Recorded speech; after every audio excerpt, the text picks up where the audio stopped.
कई सारे लोग ऐसे होते हैं जिन्हें प्रोग्रामिंग में इंटरेस्ट होता है और कई सारे लोग ऐसे होंगे जो अपने प्रोग्रामिंग करियर की शुरुआत करना चाहते होंगे, लेकिन उनके दिमाग में एक बहुत ही बड़ा सा क्वेश्चन होगा कि कौन सी प्रोग्रामिंग लैंग्वेज हमने सबसे पहले सीखनी चाहिए। अब समझ लीजिए, अगर हम लोगों से पूछते हैं कि कौन सी प्रोग्रामिंग लैंग्वेज सीखनी चाहिए, तो कोई हमें बोलेगा सी सीख लो, कोई बोलेगा जावा सीख लो, कोई बोलेगा पाइथन सीख लो। तो बहुत सारे लोग होंगे और उनके कई सारे अलग अलग ओपिनियंस भी होंगे। अब इन ओपिनियंस की वजह से आपके दिमाग में कंफ्यूजन तो आ ही गया होगा कि हम लोग करें तो क्या करें। प्रोग्रामिंग लैंग्वेजेस तो कई सारी है और बहुत सारी लैंग्वेजेस आप लोग सीख भी सकते हो, लेकिन क्वेश्चन ये है कि शुरुआत कहाँ से की जाए। तो इस पर्टिकुलर क्वेश्चन के बारे में हम लोग बात करेंगे, which should be the first programming language to learn. अब इसके साथ साथ एक और बात मैं ये कहना चाहती हूँ कि जरूरी नहीं है कि हर इंसान एक सेम प्रोग्रामिंग लैंग्वेज के साथ ही शुरुआत करे। हर पर्टिकुलर इंसान की अपनी एक पर्टिकुलर चॉइस हो सकती है, अकॉर्डिंगली वो उस प्रोग्रामिंग लैंग्वेज को चूज कर सकता है as the very first programming language.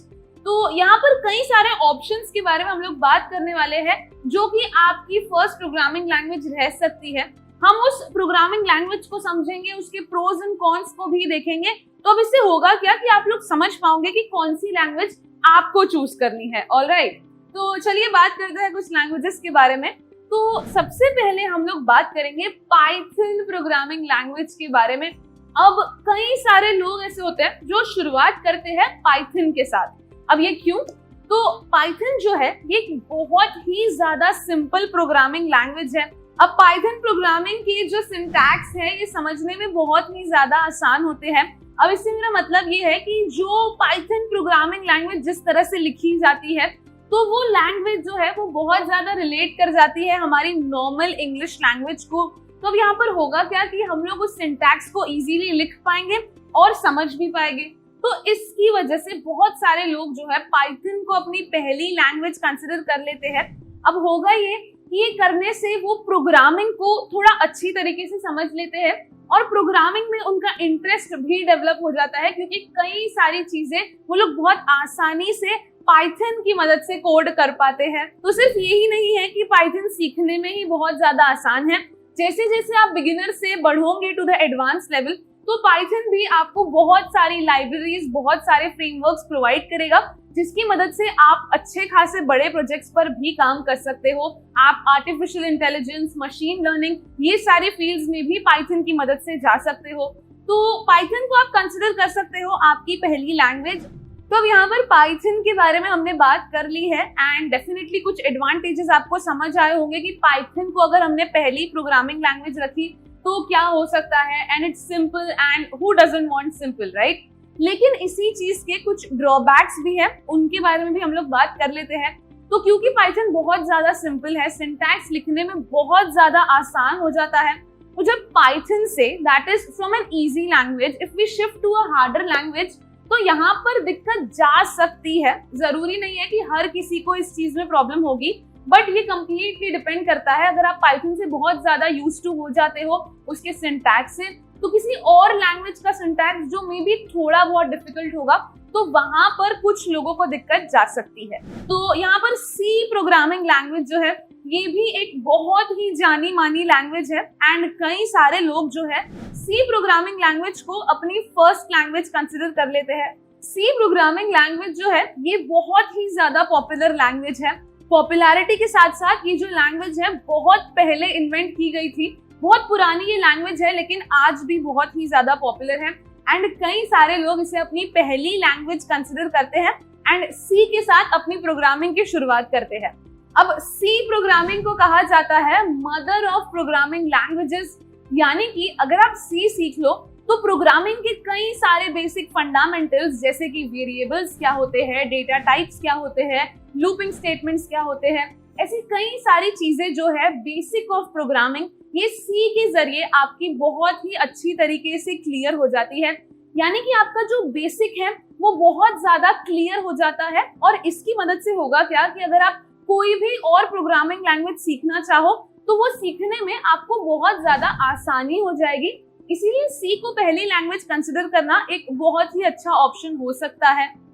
तो यहाँ तो हमने समझ लिया कि सी को अगर चूज करते हैं तो ये डेफिनेटली एक अच्छी चॉइस होगी towards our first programming language, लेकिन श्योरली कुछ ड्रॉबैक्स है जिन्हें डिस्कस करना जरूरी है। तो अगर आप सी के साथ शुरुआत करते हो तो डेफिनेटली सी को सीखने में आपको थोड़ा टाइम लगेगा एंड सी बहुत ही ज्यादा सिंटैक्स स्पेसिफिक है, यानी कि यहाँ पर अगर आप एक छोटा सा सेमीकोलन देना भी भूल जाओ तो आपको कुछ बहुत सारे एरर्स आ जाएंगे एंड समटाइम्स होता यह है कि इन एरर्स की वजह से आप लोग प्रोग्रामिंग की तरफ अपना इंटरेस्ट जो है वो कम करते जाते हो। तो ये कुछ चीजें हैं जो हमें ध्यान में रखनी है। सी अगर हम लोग सीखते हैं as the very first language तो ये बहुत ही ज्यादा सिंटैक्स स्पेसिफिक लैंग्वेज है और ये सारी चीजों पर हमें ध्यान देना होगा। व्हाट इफ हम लोग जावा को कंसिडर करते हैं as our very first programming language? तो जावा ये जो प्रोग्रामिंग लैंग्वेज है ये भी एक बिगिनर फ्रेंडली लैंग्वेज है डेफिनेटली। तो अगर एक बिगिनर की तरह आप लोग जावा को सीखने की शुरुआत करते हो तो डेफिनेटली ये आपको अच्छी तरीके से हेल्प करेगा। यहाँ पर भी प्रोग्रामिंग के बेसिक कंसेप्ट जैसे कि वेरिएबल्स, डेटा टाइप्स, ये सारी चीजें आपकी क्लियर हो जाएगी। इसी के साथ साथ जावा आपको ऑब्जेक्ट ओरिएंटेड प्रोग्रामिंग से भी इंट्रोड्यूस करवा देगा, यानी कि ऑब्जेक्ट ओरिएंटेड प्रोग्रामिंग के जो बहुत से बेसिक कंसेप्ट्स होते हैं जैसे कि ऑब्जेक्ट्स, क्लासेस, मेथड्स, इन सारी चीजों से भी आप अच्छी तरीके से अवेयर हो जाओगे। अब इसके बाद होगा क्या कि कई सारी दूसरी प्रोग्रामिंग लैंग्वेजेस जो है जो ऑब्जेक्ट ओरिएंटेड प्रोग्रामिंग को फॉलो करती है तो वो सीखने में भी आपको बहुत ज्यादा आसानी जा सकती है। तो जावा भी एक अच्छा ऑप्शन हो सकता है। अगर जावा को आप लोग सही तरीके से सीख लेते हो तो आगे चलकर कई सारी चीजों में आप लोग काम कर सकते हो, जैसे कि आप लोग डेस्कटॉप एप्लीकेशंस बना सकते हो, आप लोग क्लाउड कंप्यूटिंग में काम कर सकते हो, आप लोग एंड्रॉइड डेवलपमेंट में भी काम कर सकते हो। तो ये सारी चीजें जावा के साथ आप लोग कर सकते हो। तो अब जावा के बारे में तो हमने देख लिया, अब कुछ ड्रॉबैक्स भी हो सकते हैं choosing Java as your first language. तो अब जावा जो है ये बहुत ही वास्ट प्रोग्रामिंग लैंग्वेज है, तो कुछ लोगों के साथ ये प्रॉब्लम जा सकती है कि पढ़ने में उन्हें थोड़ी दिक्कत जाएगी क्योंकि बहुत सारे कंसेप्ट्स उन्हें पढ़ने पड़ेंगे। इसी के साथ साथ जावा थोड़ी स्लो प्रोग्रामिंग लैंग्वेज है comparatively to other programming languages. तो यहाँ पर कई सारी अलग अलग प्रोग्रामिंग लैंग्वेजेस के बारे में हमने बात की। हमने ये देखा कि अगर इस लैंग्वेज को हमारी फर्स्ट लैंग्वेज चूज की तो होगा क्या। अब डेफिनेटली हर लैंग्वेज के अपने प्रोज एंड कॉन्स होंगे, लेकिन एक और बात हमें बहुत अच्छी तरीके से ध्यान में रखनी है कि सबकी फर्स्ट प्रोग्रामिंग लैंग्वेज अलग होने वाली है एंड टोटली डिपेंड करने वाली है according to our own interest. यानी कि अगर कोई इंसान है जिसे वेबसाइट्स बनानी है, जिसे वेब डेवलपमेंट में इंटरेस्ट है, तो उसकी फर्स्ट लैंग्वेजेस अलग होगी। He can go to HTML, CSS, JavaScript.